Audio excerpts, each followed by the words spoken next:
It's time.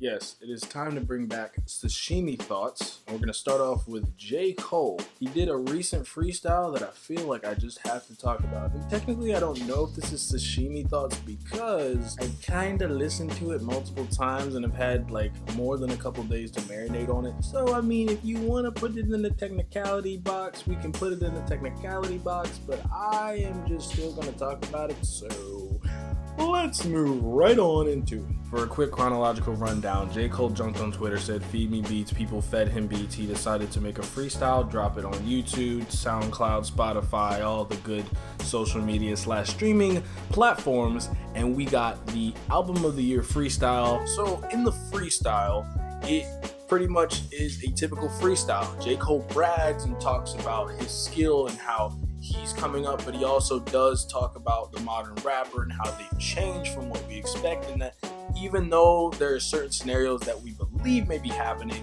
this is how we're actually indoctrinated, and this is how we're actually, hypnotized, and this is what actually happens due to the state of rap, and how he has kind of transcended that in a way. And he talks about KLD at least wants to say it's the album of the year, but I'm pretty sure most people disagree with that.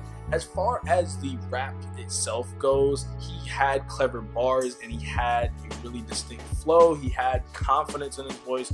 You could feel that confidence, but in a way it wasn't striking in the same way that a freestyle from, let's say, Tyler the Creator might come across. And that was something that kind of felt disappointing. I don't really have high expectations when it comes to JCole. I've not really listened to him. I'm not a huge fan. And so I'm kind of someone that if you are good, I will listen to you. And JCole is good, but he's not someone that I'm seeking out. When it comes to his freestyle, the only thing I can really think to compare it to is Tyler the Creator's Okra. When Tyler the Creator released Okra, I want to say a month or two after Flower Boy had dropped, and really been able to resonate with the fans for a bit and get reviews and stuff like that out. If I had to do a comparison for album of the year, I would pick Flower Boy almost 10 times out of 10 over KLD.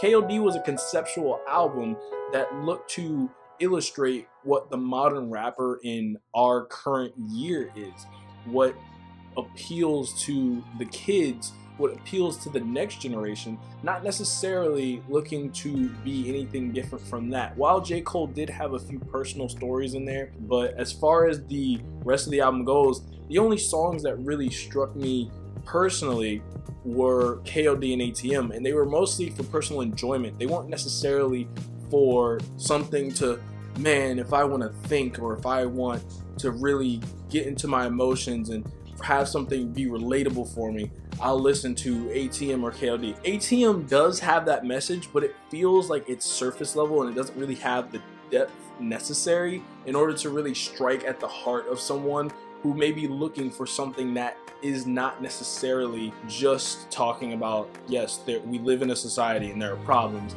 It's something that goes deeper and actually addresses that problems and potentially draws up solutions. So when it comes to KOD being album of the year, I have to disagree with him on his freestyle. Another point that I definitely disagree with him on the freestyle, at the very least, him using the whole Asians are good at math stereotype, I thought was really disappointing, just because if you're someone who advocates for rights of a disenfranchised race, as African Americans are, I feel like if you really are as skilled as you say you are, and if you really can bring the heat and ask people to feed you beats, I feel like you should be skilled enough to not have to make stereotypical joke about another race while trying to lift up your own.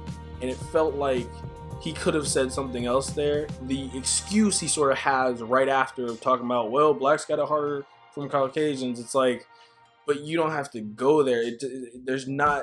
It wasn't necessary, and I feel like that took away from the freestyle for me, because while it was a very good display of skill and mastery of his craft, it just felt like someone who definitely can understand and has his finger on the pulse of African Americans and how disenfranchised we are, and he understands the issues. It just doesn't make sense to me to not, it's not that he's tearing down Asians or he's completely just saying, oh, Asians suck. The fact that he had to make that kind of little sweeping like hook at them, it just seemed lame, and I felt like he could do better, and you don't have to just insult Asians. Overall, this freestyle was something that I don't find myself wanting to revisit. It's not something as, you know, striking as another rapper may be to me. And while some of that I can attribute to I'm just not a huge JCole fan, some of that can also be attributed to the fact that it doesn't seem like it's anything fresh or new, and it doesn't make me want to go listen to KOD. It doesn't really draw me in a way that a freestyle from another rapper might draw me in. Well, this guy says, you can have as much time as you like. I'll wait.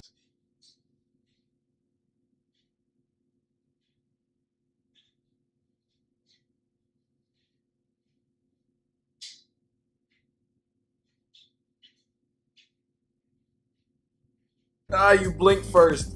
Ha! You blink first. Ha! Ha ha! Oh, that's such a menial accomplishment for me.